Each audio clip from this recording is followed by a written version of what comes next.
Now, I'm used to racing every weekend, chasing victories all over Japan, but a crippling back problem put an abrupt end to that. It's been a gruelling rebuild, but finally I'm back in the action. And what better way to ease into racing than by facing some of the most brutal running conditions on earth? Let's see if I can avoid the medical tent this time. Oh yes, I am out here in the Philippines for the first time. And that means it's official. Quadzilla in Manila. God, tell me I'm not a genius with these names. I've been loving doing some more traveling around, and today is a great opportunity to get some traveling, but most importantly, have my comeback race. It's time to test the body, see if my back can hold up, and rip an all-out half marathon. Now, I had to smash that intro out pretty quickly, one take, no messing about, because just standing around outside, I'm starting to drip already. This is definitely gonna be the biggest challenge of this trip, surviving the heat and humidity. Now, yes, Japan is very hot too. In fact, I think Japan in summer might even be worse than here. But let me tell you, I am not racing over in Japan in summer. No one is. They completely shut down the racing season. So I know what you're thinking. Why the bloody hell have I signed up for a race out here? What am I doing? Well, you know, just walking around out here, I'm asking myself the same question. Let's get inside, because I can't do it. I've spent about 2 minutes outside and I'm done.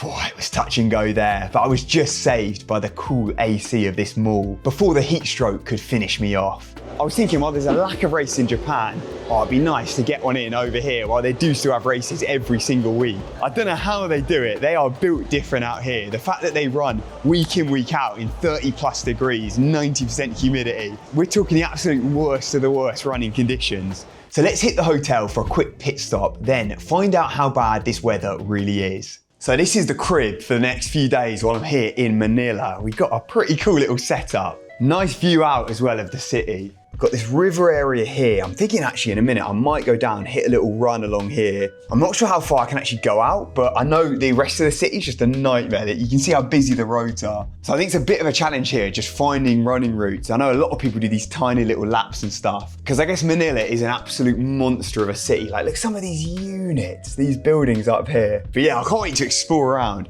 Actually, I've got here a couple sweet bits of merch from Pickup Coffee. So it's actually thanks to them that I'm out here in the Philippines. The owner is a big fan of running, and he sorted me out with this whole trip, like this unreal room here and the flights and everything. So it's quality that I've got this opportunity, because I've wanted to explore all around Southeast Asia, a whole bunch. So obviously Pickup Coffee are a coffee brand. They've got stalls all around the city, but they've actually sorted me out with some fresh merch as well.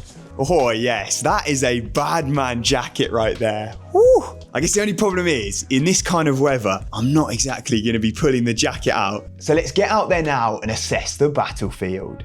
Now, the hardest bit is actually crossing the road. I just don't understand the rules. Like, do I just walk here and they're meant to stop? It's fucking lethal. It's absolutely fucking lethal. Okay, this is the first run in the Philippines. I've picked the hottest part of the day possible. I think it's 33 degrees right now. Very, very humid. God, I'm excited for this though. Quadzilla in Manila. Boom! Let's get it! So we're gonna have to voice over this entire run and just scrap the live commentary that I gave at the time, because the audio is completely unusable with the chaos going on around me. There's absolutely no rules on the roads here, and it's not exactly the optimum place for training, as I quickly found out. But at least I managed to get this 1K stretch of river here to plod out an easy run on. It's a stark difference from the tranquil village vibes of the Japanese countryside where I now call home. I'm lucky to see a single person during one of my morning runs there, and I probably have more chance of running into a wild boar. So in Manila, the sensory overload hit me just as hard as the midday sun. Oh, right, towards the end that got pretty tough. I managed to get 10K done. Oh, so loud, I don't know if you better hear a thing. Just ended up going up and down, up and down. But yeah, I guess after that first run, how am I feeling about the race? I mean, the positive I've got, I guess, is that the race, because it's at midnight, there's no direct sunlight, and I find that is the hardest thing. It drains you so much. So yeah, at least we'll be under the protective cover of nightfall for this half marathon, even if the actual temperature is barely any different. But before we get to that, I've got some more exploring of the city to do. So one of the biggest things I noticed in the Philippines is the massive levels of inequality. At the area where I'm staying, I'm lucky I'm in this pretty nice area. There's lots of fancy apartments and stuff all around. If you live in one of these gated communities, these villages that they have like all scattered around the city, then they're actually the best places to run. That's the only place in the city where you can have like a 5K or 10K unbroken route. So everyone else is just stuck in these tiny little, 400 meter, 800 meter loops out here. But if you're loaded, then you can actually get way better running. It's one of the only places where there's actually a barrier to entry for running. You think of it usually as one of those sports where you can do literally anywhere, and actually all the best runners in the world tend to come from much more poor areas. But then funnily enough here, you're actually at a disadvantage in that case. Hello! We've got some very friendly locals out there. Ran to Japan. Give me a follow. Let's go. Gaining some local subs as we speak. And speaking of which, I couldn't believe the local support out here. The Ran to Japan army is a force to be reckoned with wherever I go, it seems. I'm actually heading over to a shakeout run now. I've got no idea how many people are going to show up. I thought I might as well see who's about, see if I've got some Philippines fans. But actually I was checking my demographics on the YouTube, and the Philippines ranks in the top 10. So I guess there's quite a lot of runners out here. There must be a running boom going. And I'm seeing already loads of runners actually out. So just a random spontaneous meetup, but it was legendary that everyone came down to knock out some morning laps with me as I shake out for the race. I managed to get all the local insights here about the huge running boom that's going on in the Philippines, as it's one of the fastest growing running economies in the world. Ever since COVID, everyone's become a runner, so it sounds like I've got a tough challenge on my hands this evening as I chase victory on foreign soil. Now after this jog, we hit up a banger of a local cafe called Single Origin. The Filipinos seem to be absolute coffee fiends, and the quality here definitely puts Japan to shame. But I treated myself to a delicious Biscoff French toast to go alongside my creme brulee latte. Now before you call me soft, just wait for what local Scran monstrosities are coming up. This is, say it again, balut. Balut. Balut. Yeah, that is crazy. And what do you guys think? Do you like it or? Once in a while. Once in a while. Like either you put vinegar, Okay. or you put a salt. Depends on your taste. If you want like sour. And you get a few feathers, a bit of beak. Hopefully you don't get the feathers. Okay. If you're lucky, no feathers. And it's best to eat it at night so you don't see it. Yeah. That's what Don't think about it. It's actually like a drone fetus. Yeah, this might be my toughest challenge yet. Oh ho ho, come on then. Let's see if I finally met my match food-wise. So I'm here in the lively heart of the city. I've headed over a completely different area actually to where I'm staying. So I've heard there's plenty of great Scran options around here, some proper local cuisine I can sample. So before we get to the fertilised chicken egg, let's start off with some more tame options. Okay, we've got a food challenge here. We've got this one's blood mixed with egg white. Oh, it's good. So put it on the grill, we've got a whole load of stuff. We've also got some chicken head. See, this is the kind of food challenge that I need. This is from inside the pig, the soft tissue around the intestines. Never eaten a food like this before. It looks crazy. All right, let's try this one. The sauce they put on it is so good. It's kind of fatty, gelatinous. Nice flavour. Okay, we've got the centerpiece. It's the chicken head. Look at that. 3 chicken heads lined up. Straight into the brain. Tastes like chicken. The thing with the head, there's not exactly a lot of meat on it. It's mostly bone, and then you get a bit of sort of brain in the middle. And then this final one, that looks like a chicken intestine, I think. Light work, right? Oh yeah. Good old chicken intestine. That's 4 for 4. Whoa, light work. Is that all you've got? So this is a chicken baby? Okay, then drink the juice. Oh, the juice is good. Yeah. It's like egg. That. Oh. Woo, big! You got a big one. Perfect. Okay, we've got all the condiments here. This guy. Balut. Actually tastes good. Oh, nagustuhan niya. Like a normal egg. Do most people not like this? Like foreigners? Yeah, they don't like it. Because it looks funny. The taste is good though. It looks crazy, but it tastes good.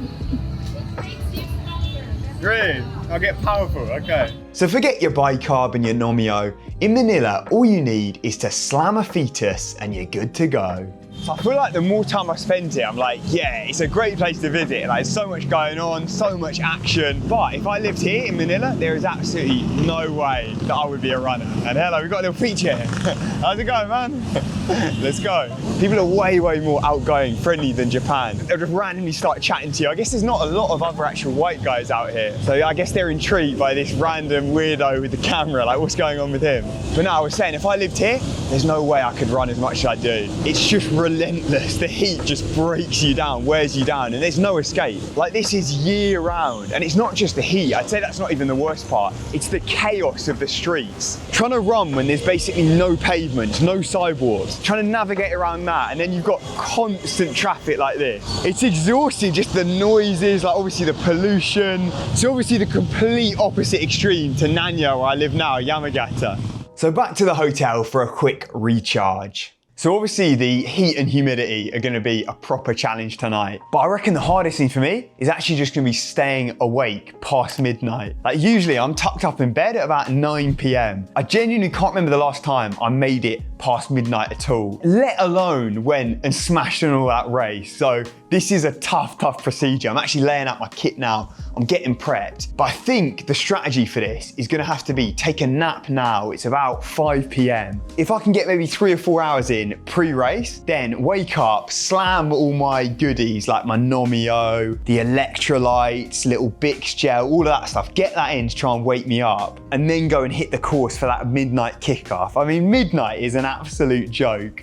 Obviously, I'm gonna be repping the Brooks Hyperion 6. I had people asking me like, oh, why hasn't Jake got the new Hyperion 6? Like, it's so unfair, all the other athletes are running in them. I've had these since last year. I've had them since 2025. These are the prototypes that I've been showing for ages on this channel. And in fact, talking of Brooks, this race is the unmentioned brand Midnight Run Asia. Well, they better rename it the goddamn Brooks Run Asia if I take the victory today. That is the aim. And cementing Brooks as the top of the game. We are taking over. And I guess that race adrenaline kicked in a bit too soon, as so much for getting any rest before this.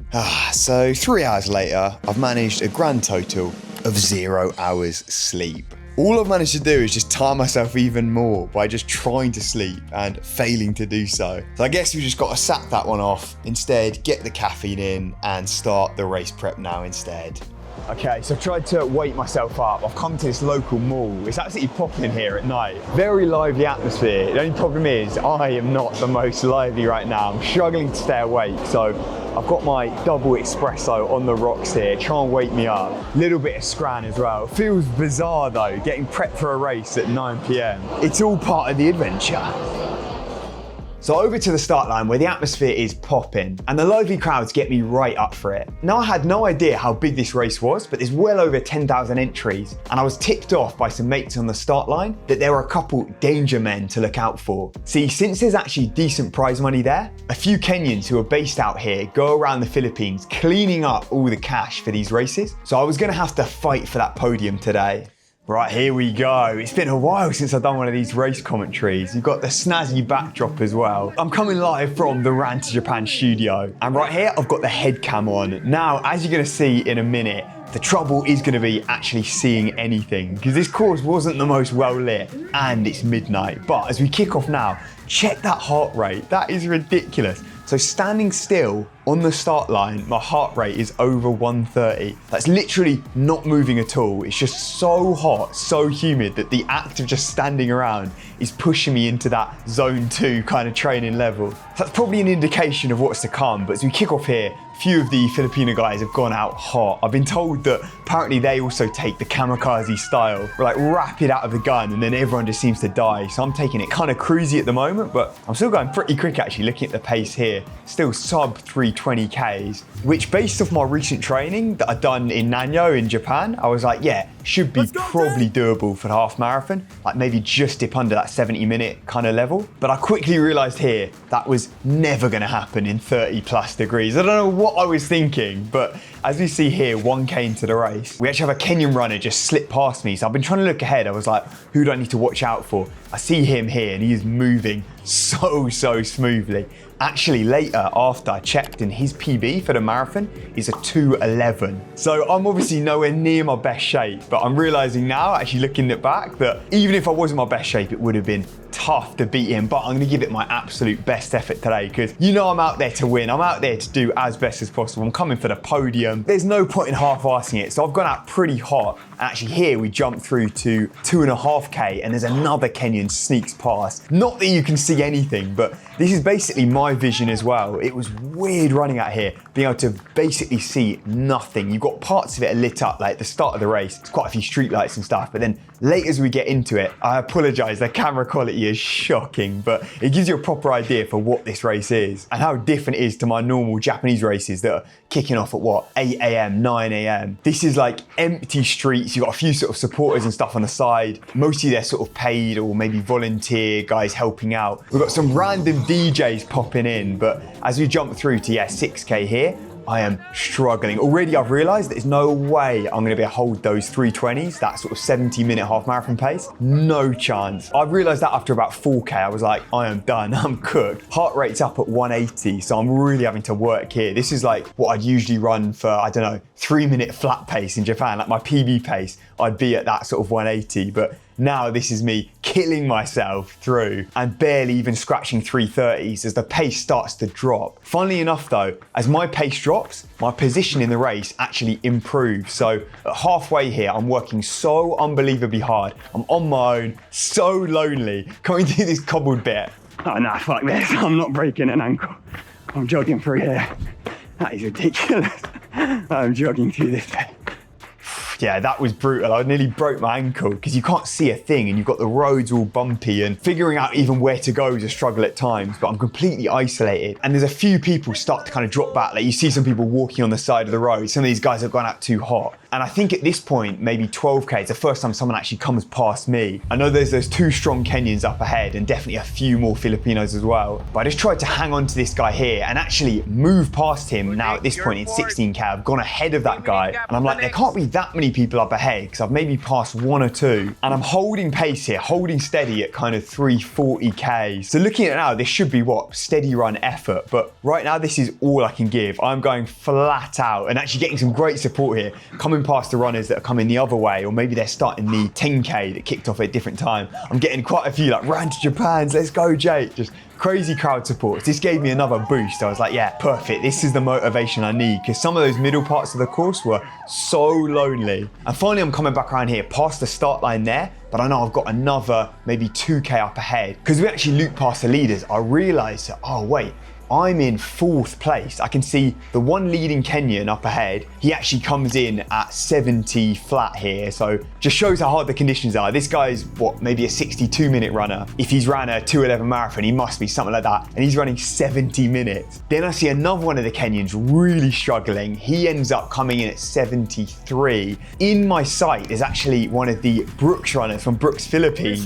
I didn't know him at the time, but actually I get to know him very well after. He'll be featuring in the next video. Absolute legend of a guy, but I realized, wait, I could actually close in on him. I've probably been conserving a little bit because I'm like, there's no point in killing myself. I thought I was way out of the medals and suddenly I realized, hang on, I could podium here. You see massive gap. Also, for some reason, the watch data is out of sync as well, so you can't see how quick I'm moving. I checked my watch after and I'm going at about 230K pace here. Absolutely flying. You can see me closing the gap. Suddenly, there's that blurry figure up ahead. The only thing I'm worried about is he going to react if I get on his shoulder? So I'm like, okay, I've got to try and, instead of sit on him, just go straight past, because he's also moving relatively quick now. He's realized I'm coming for him and he's started to move as well, pick up the pace. I'm like, bang, go, let's go, bang. And I just kick for home. There's maybe 200 meters up ahead. I've no idea if he's reacted, if he's sitting on my shoulder, but I'm just trying to kick for home. I'm hearing the Ran to Japan cheers up ahead. Some legendary support on the sideline. I checked behind at one part, I realized, oh, phew, I'm safe. I've made it, thank God, but I try and just kick through to the finish. Coming in for 3rd place, cementing my position. It was a foreign podium there, 2 Kenyans and then me coming in at 74 minutes. Surviving the race, most importantly, no medical tent incidents this time, and I'm just desperately guzzling water. I feel like every 2K during that race, I was slamming cups of water and it still wasn't enough. I could barely speak, barely communicate anything at the end. But actually I realised I've got some nice little prize money here. We didn't end up staying for the award ceremony, so actually I ended up giving my prizes to the 4th place runner, who I get to know later on. He's a great guy, and I felt like he deserved it. He put in an absolute shift. He went with it, tried to go for the win, but it was brutal. It was so lonely out there, so grim at times. I went through hell in the middle of that, and I was just glad to make it to the finish, to be honest. Well, I guess we have the answer. No amount of sauna training, heat prep, living in Japan even in summer can prepare me for racing out here. I am just never going to be able to outwork, outtrain these genetics. Bring me a nice little 0 degree day, oh, dreamy. But coming out here wasn't for the time or anything. It was for the experience, the challenge, and definitely Manila delivered on that front. What a trip it's been. Quadzilla in Manila. I will definitely be coming back soon. Also, big up Pick Up Coffee again for this trip. It's been legendary, so I've got to thank them for getting me out here. But until next time, this has been Jake with Run to Japan. Remember, train harder, not smarter. Let's go.